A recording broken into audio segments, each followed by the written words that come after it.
बिस्मिल्लाहिर्रहमानिर्रहीम। Welcome to easy chemistry teach. मैं हूं मोहम्मद वसीम, आप लोगों की केमिस्ट्री टीचर। आज हम पढ़ेंगे chemistry, origin of chemistry and history of chemistry के बारे में। ठीक है, तो स्टार्ट कर लेते हैं ओरिजिन ऑफ केमिस्ट्री से कि केमिस्ट्री का वर्ड कहाँ से है, ये कहाँ से अखज़ हुआ है। ठीक है, तो हम पढ़ लें the word chemistry derives from the European word alchemy which itself derives from the Arabic word alkimia which is also derived from Egyptian word heem or hemi meaning blackness. ठीक है, हम कहते हैं कि केमिस्ट्री का जो वर्ड है ये डिराइव हुआ है यूरोपियन वर्ड अल्कीमी से, और अल्कीमी का जो वर्ड है ये भी यूरोपियन डिक्शनरी में नहीं है, और ये भी डिराइव हुआ है कहाँ से, अरेबिक वर्ड अल्कीमिया से। और अल्कीमिया का जो वर्ड है ये भी अरबिक का जो डिक्शनरी उसका अरबिक ज़ुबान का अपना वर्ड नहीं है, ये भी डिराइव हुआ है मिस्री ज़ुबान के लफ्ज़, इजिप्टियन ज़ुबान के लफ्ज़ हीम आर हेमी से, और इसका मतलब होता है ब्लैकनेस। क्या होता है? ब्लैकनेस होता है। और ये हम कहते हैं कि ये जो ब्लैकनेस था, ये जो केमिस्ट्री था, ये जो अल्कीमिया था, ये यूज़ होता था पहले जो दरियाई नील के किनारे पे जो मिट्टी है वो थोड़ा और मिट्टी से अलग था, तो उस मिट्टी के लिए पहले यूज़ होता था हीम। ठीक है, उस हीम से डिराइव हुआ है क्या, केमिस्ट्री। तो अल्कीमिया तक तो हमें पता चला कि अल्कीमी क्या है, ये तो हमें पता चला कि ये डिराइव हुआ है हीम से, लेकिन हमें ये नहीं पता कि केमिस्ट्री अल्कीमी किस तरह केमिस्ट्री में चेंज हुआ। ठीक है, तो उसे आगे आते हैं the world alchemy was change and to chemistry and 1662 by removing al from chemistry by Robert Boyle. हम कहते हैं कि जो अल्कीमी का वर्ड था, अल्कीमी चेंज हुआ था केमिस्ट्री को कब, 1662 में। किसने चेंज किया था? रॉबर्ट बॉयल ने चेंज किया था। क्यों चेंज किया था?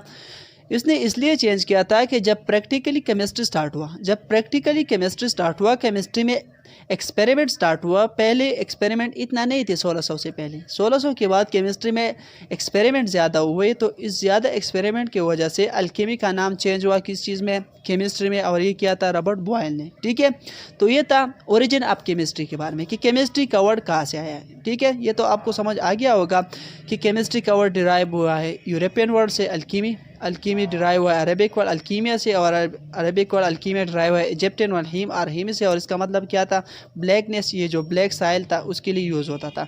फिर हमने ये पढ़ा कि जो अल्कीमी का वर्ड था ये किस तरह चेंज हुआ केमिस्ट्री को, तो हमने पढ़ा कि केमिस्ट्री को इसलिए चेंज हुआ कि एक्सपेरिमेंटल केमिस्ट्री जब स्टार्ट हुआ तो रॉबर्ट बॉयल ने 1662 में ये क्या किया, चेंज किया केमिस्ट्री को। तो उसके आगे पलटे है कि केमिस्ट्री है क्या। केमिस्ट्री हम कहते हैं the branch of science, chemistry हम कहते हैं कि ब्रांच ऑफ साइंस है which deal with study of matter, structure, composition, properties, reaction and change occur in matter, the study of laws, rules, principle which control this change is called chemistry. ठीक है, हम कहते हैं कि chemistry the branch of science है। Chemistry क्या है? ये साइंस है। साइंस हम किसे कहते हैं? The knowledge is obtain through observation and experiment. और नॉलेज जो ऑब्जर्वेशन और एक्सपेरिमेंट से हासिल होते हैं, तो इसको हम कहते हैं कि साइंस। और हम ये कहते हैं केमिस्ट्री क्या है? साइंस है जो कि क्या करे, केमिस्ट्री में हम इस केमिस्ट्री का जो नॉलेज होगा, इसका मतलब ये है कि केमिस्ट्री का जो नॉलेज होगा ये भी कहाँ से आया होगा, एक्सपेरिमेंट एंड ऑब्जर्वेशन से। और इसमें हम क्या स्टडी करते हैं? मैटर को स्टडी करते हैं। मैटर हम किसे कहते हैं, इससे आगे इंशाल्लाह ये वीडियो बनाऊंगा कि मैटर क्या कहता है, लेकिन जनरली मैं कहता हूँ कि मैटर हम इस चीज़ को कहते हैं जिसका क्या हो, कुछ ना कुछ मास हो और जगह को पाई करता है, तो इसको हम क्या कहते हैं? मैटर कहते हैं। सिंपली अगर आप कहें कि स्टडी ऑफ मैटर को हम क्या कहते हैं? केमिस्ट्री कहते हैं। लेकिन मैटर का हम क्या स्टडी करते हैं केमिस्ट्री? इसका स्ट्रक्चर स्टडी करते हैं कि मैटर का स्ट्रक्चर किस तरह है, कि मैटर का स्ट्रक्चर किस तरह है। अगर आप एक सोडियम क्लोराइड का देखें तो सोडियम क्लोराइड का जो शेप होता है NaCl का, ये क्यूबिक होता है। क्या होता है?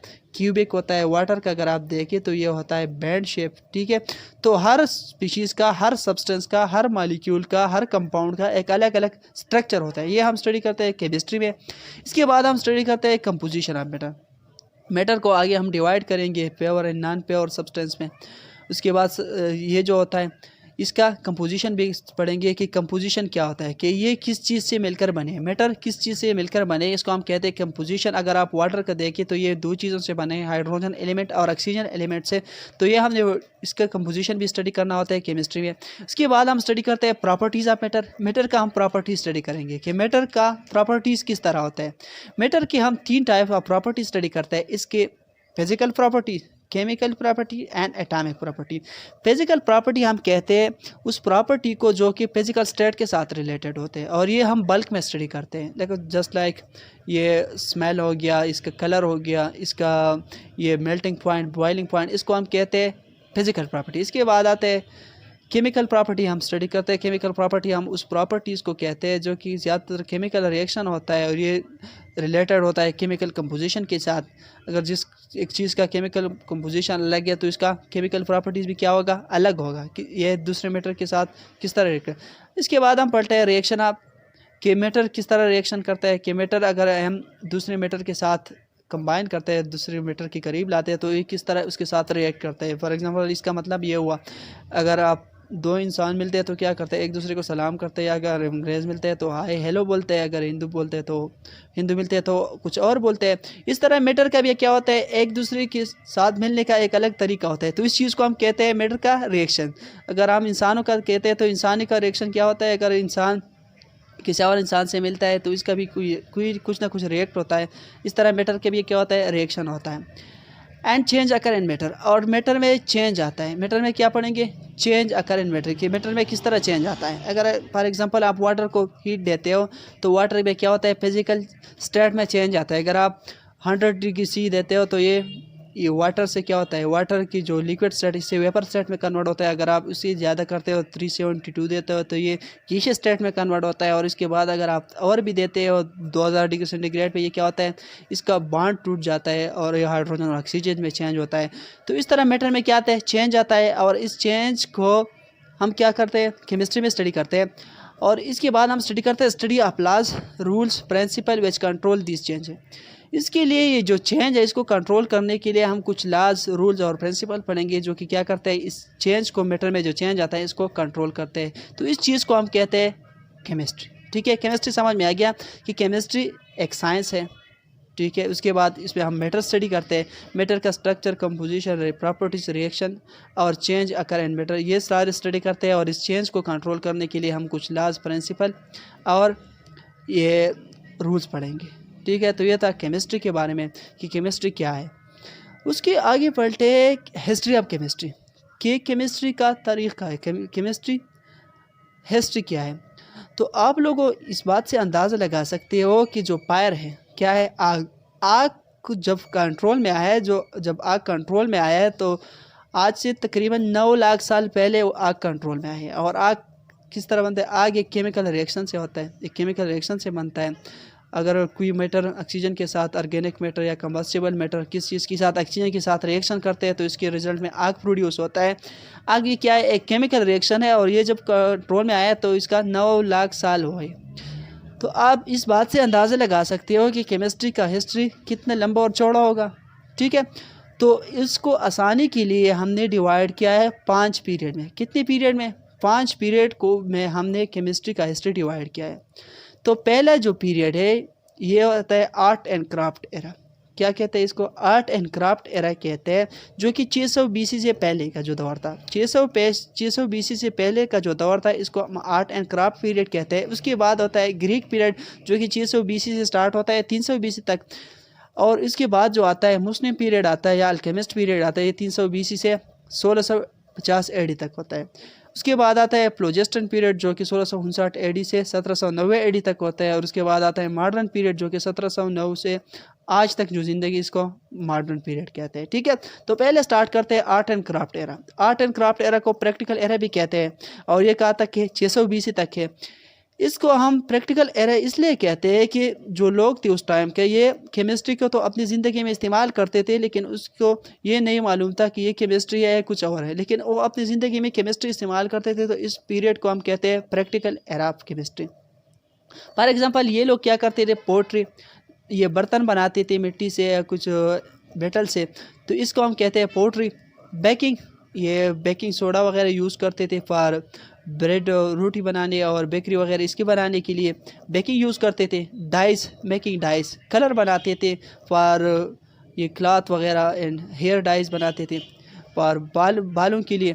तो ये केमिस्ट्री को अपनी ज़िंदगी में यूज़ करते थे, लेकिन इन लोगों को ये पता नहीं था कि केमिस्ट्री है या नहीं। मेडिसन यूज़ करते थे, मेडिसन बनाते थे प्लांट से। ठीक है, इसके बाद मेटल एक्सट्रैक्शन करते थे, मेटल को एक्सट्रैक्ट करते थे। अगर आप लोगों को पता है कि पहले से जंगे वगैरह हुआ करते थे ना, तो इसमें आयरन वगैरह ये चीज़, गोल्ड बहुत पहले से थे, तकरीबन कोई 5000 साल से पहले से ही गोल्ड यूज़ होता है।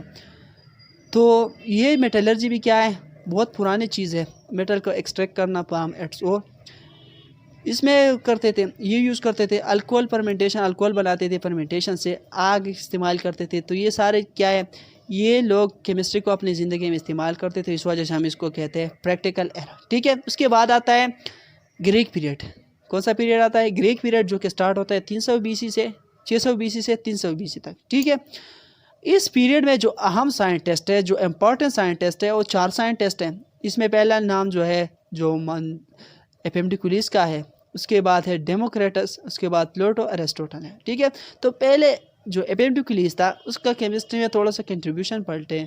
ठीक है, एपेम्डिकुलिस जो एक साइंटिस्ट था, ये 400 BC का जो कंसेप्ट उसने पेश किया था, 400 BC में पेश किया था। इसने एक थियरी पेश किया था। इस थियरी में ये कहते थे रूट ऑफ एवरीथिंग। इस थ्योरी को क्या कहते हैं? Root of everything. और इस रूट ऑफ एवरीथिंग थ्योरी में ये हमें ये कहते थे कि दुनिया में जितने भी चीज़ें हैं ये 4 चीज़ों से मिलकर बने हैं, जिसमें air, fire, soil and water है। इस 4 चीज़ों से दुनिया में जितनी भी चीज़ें हैं 4 चीज़ों से मिलकर बनी है। ठीक है, और इसने ये जो 4 चीज़ों के बारे में बताया था, इसने मजहबी बुक पढ़े थे, मजहबी बुक पढ़े थी। तो इसके रिज़ल्ट में इसने ये कहा था कि दुनिया में जितनी चीज़ें 4 चीज़ों से मिलकर बनी है। अगर आपको पता हो, अल्लाह कुरान में कहते हैं कि हमने इंसानों को मिट्टी से बनाया है, ये जो जिन्नात है इसको आग से बनाया है। तो इस वजह से उसने कुछ मजहबी बुक पढ़ी थी और उसके रिज़ल्ट में उसने ये थ्योरी पेश की थी। और इसमें ये भी कहता है कि ये जो एलिमेंट है, अगर ये साइल जो है ये भी छोटे छोटे चीज़ों से बने हैं, वाटर भी कुछ छोटे छोटे चीज़ों से बने हैं। तो इसको कंबाइन करने के ये जो पोर्स रिक्वायर्ड होता है, जो पोर्स इसको कंबाइन करता है, इस पोर्स को उसको उसने लव का नाम दिया था। और जो इसको अलग करना चाहता है, जुदा करना चाहता है, तो उस पोर्स को उसने स्ट्रेप का नाम दिया था। ठीक है, उसके बाद आता है डेमोक्रेटस। डेमोक्रेटस भी उस दौर का साइंटिस्ट है, 400 BC का साइंटिस्ट है तकरीबन। इस डेमोक्रेटस ने कंसेप्ट ऑफ एटम पेश किया था। उसने कहा था, क्या किया था, उसने ये किया था कि जो एपेम्डिकुलिस का 4 चीज़ें थे ना, उसमें से उसने सॉइल को उठाया था, मिट्टी को, और मिट्टी के एक पार्टिकल, एक छोटा पार्टिकल लेके उसको 2 में, पहले कितने में, 2 में डिवाइड किया था। ठीक है, इस 2 में से एक को पिरामिड से 2 में डिवाइड किया था, फिर इसमें से एक को 2 में डिवाइड किया। इस तरह के ये इस रिज़ल्ट पे पहुंचा था कि ये चीज़ फर्दर डिविजिबल नहीं था, अनडिविजिबल था। तो इस चीज़ को उसने उस टाइम पे एटमोस का नाम दिया था। और एटमोस ग्रीक ज़ुबान का लफ्ज़ है, इसको किसी कहते हैं, ये एटमोस कहते हैं अनडिविजिबल चीज़ को। ठीक है, तो एटमोस का कंसेप्ट किसने पेश किया था? डेमोक्रेटस ने पेश किया था। ठीक है, उसके बाद आता है प्लेटो और अरिस्टोटल। प्लेटो और अरिस्टोटल क्या है?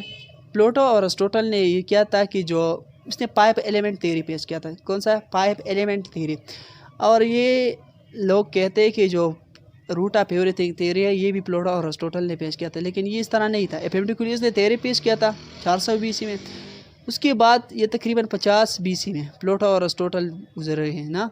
तो उस टाइम पे उसने जो ये 4 चीज़ें थे, रूट ऑफ एवरीथिंग में जो 4 चीज़ें, उसको उठाया, उसको एलिमेंट का नाम दिया, और इसने एक और चीज़ का नाम ऐड किया जिसको ये लोग ईथर कहते थे। और ईथर ये कहते थे कि ये जो बड़े बड़े स्टार है ये ईथर से बने हैं। मेरे ख्याल में ये प्लाज्मा के लिए ये लोग यूज़ करते थे। ठीक है, तो ये था ग्रीक पीरियड के बारे में। उसके बाद आते हैं मुस्लिम पीरियड।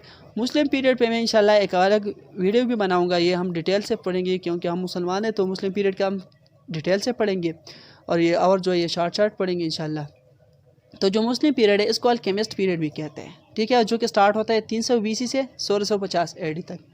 ये स्टार्ट होता है 300 BC से 1650 AD, लेकिन जो प्रैक्टिकल काम इसमें हुआ ये तकरीबन कुछ 700 AD के बाद हुआ है। 700 AD के बाद हुआ है। पहले इस पर केमिस्ट्री मुस्लिम दौर में इतना काम नहीं हुआ था।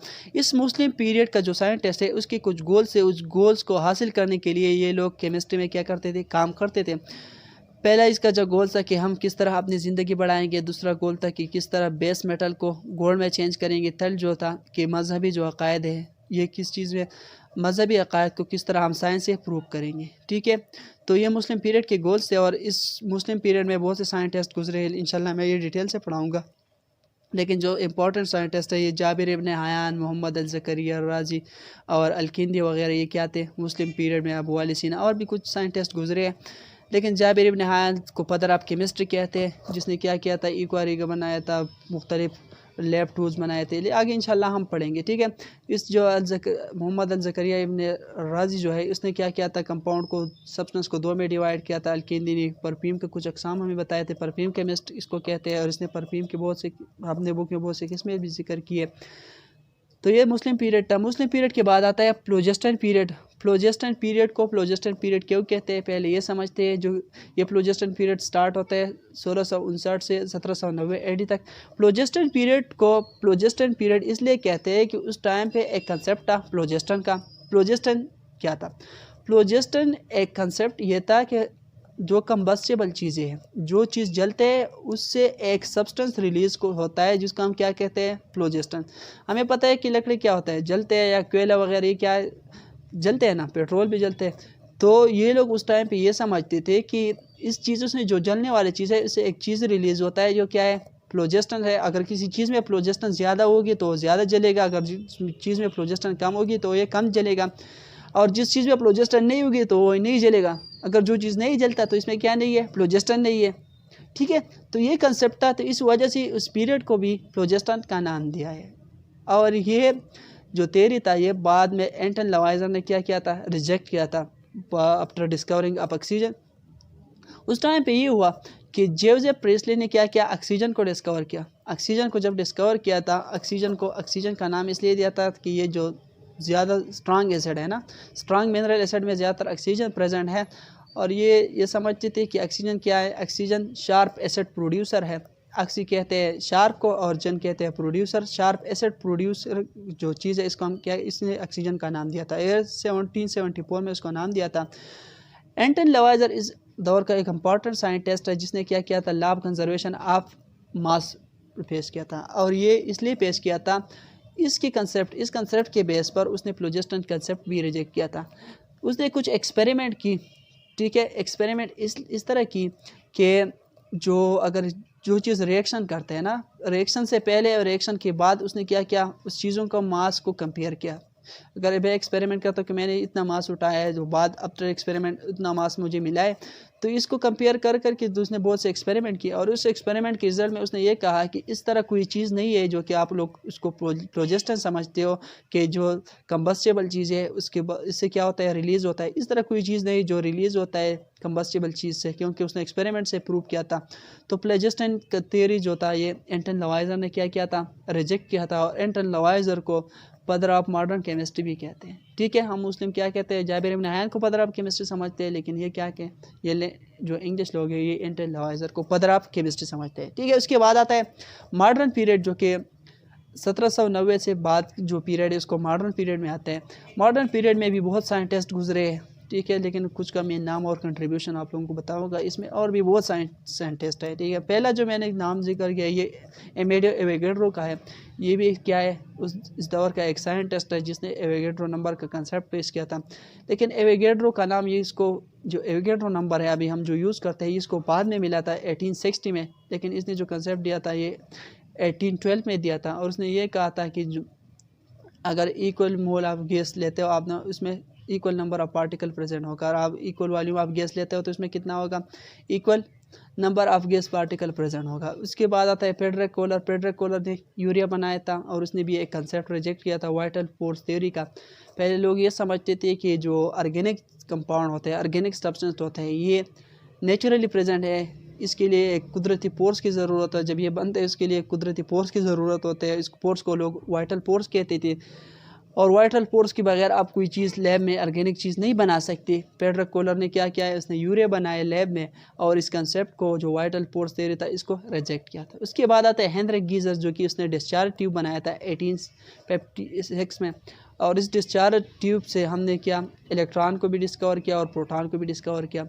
उसके बाद आता है विलियम क्रोक्स ने भी कैथोड रेस पे या इलेक्ट्रॉन की डिस्कवरी पे काम किया है।